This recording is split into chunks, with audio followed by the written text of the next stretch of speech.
My first guest, Virginia Congressman Randy Forbes, a member of the Armed Services Committee, offered this prognosis today. If you take the wrong medicine to try to cure an illness, it can sometimes be worse taking no medicine.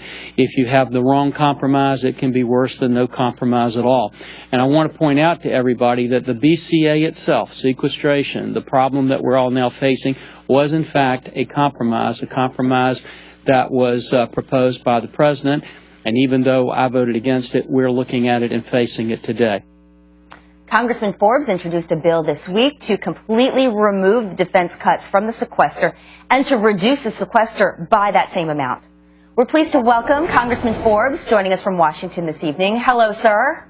Hi, Lori. How are you tonight? I'm wonderful. Great to see you again. Good to see you. So the president, as you know, spent the day just one district over from yours, playing the blame game, warning of dire consequences, saying Republicans are causing a self-inflicted wound on our economy.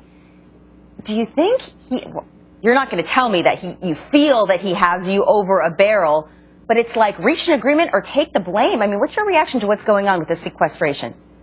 Well, Lori, as you know, you and I talked about sequestration a year ago when I was trying to point out how bad this proposal the president made actually was and was going to be for the American people. But we got to realize that all these dire consequences are not just a product of sequestration. From the time this president came into office, his very first budget, he began dismantling the greatest military the world has ever known. He cut over $500 billion out of it already.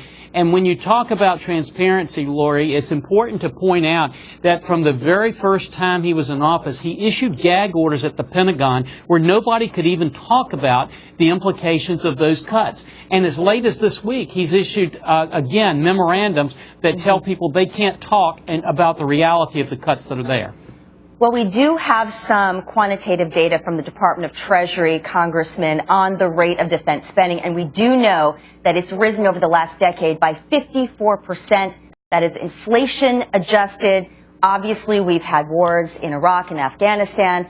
Obviously, George W. Bush was the president, but it also includes the increase in defense spending under President Obama. There is a case to be made. There's a lot of fat in the Department of Defense. The cuts need to be made. It's high time. Laurie, there's no question about that. There is fat in the Department of Defense. We're working on that. We need to continue to work on that. But sequestration is not going to get at the fat. It's getting at programs that we desperately need, doing it in an arbitrary way. And let me just address that 54% figure that you talked about. When I first came in Congress in 2001, we literally would go on aircraft carriers, and because of all the cuts that have been made in the 90s, our pilots didn't even have engines for their planes. They needed us to try to get engines because they were having to cannibalize those engines from other airplanes. We've had to build that back up over the last decade, and I just had a hearing in the subcommittee that I chair, Lori, with the former Secretary of the Navy and a former Admiral who said right now, because of the way these cuts have been made by this administration, that we would be in dire straits potentially if we had a major attack somewhere across the world. We don't want to be in that situation. We want to cut, but we want to do it in a smart, intelligent way, not the way this administration has been doing it. So to take your quote saying this is the equivalent of using the wrong medicine, I'm probably misquoting you, right? But what is the right medicine? Where are the best cuts? Well, first of all, I can name 4 off the bat. You give me a pen, the first thing I would do is take Obamacare out, because that would do away with sequestration. All these horrible things you're hearing right now would be done away with if we just took Obamacare off the maps. The second thing is I'd cut out the money we're giving to the UN and put that back in our budget. Third thing I would do is cut out half of the government travel that's taking place.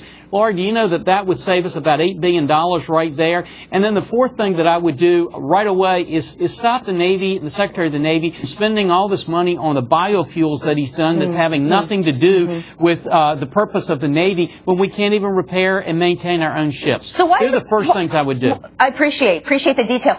Why do you think the president's pushing the meat cleaver approach?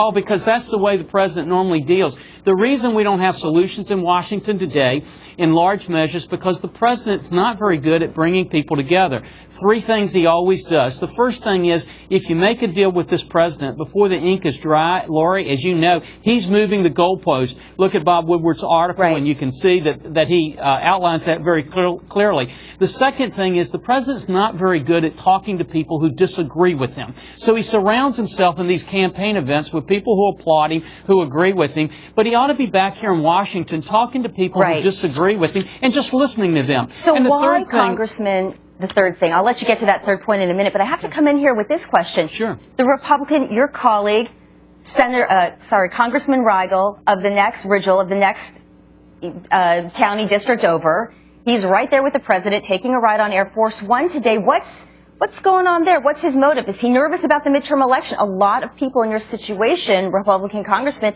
are vulnerable for the midterm. They're concerned about keeping their job, no? Well, Lori, I can't tell you what's in his mind. All I can tell you is Congressman Ridgel voted for sequestration. I voted against sequestration. I thought it was a bad idea then. I think it's a bad idea today. If Scott Ridgel, I'll let him speak for himself, but I think the president's proposal about raising taxes is not the smart way to go if we want to turn this economy around. The smart thing for us to do is to get our spending under control. And here's the only thing I would just leave you with, Lori, is this.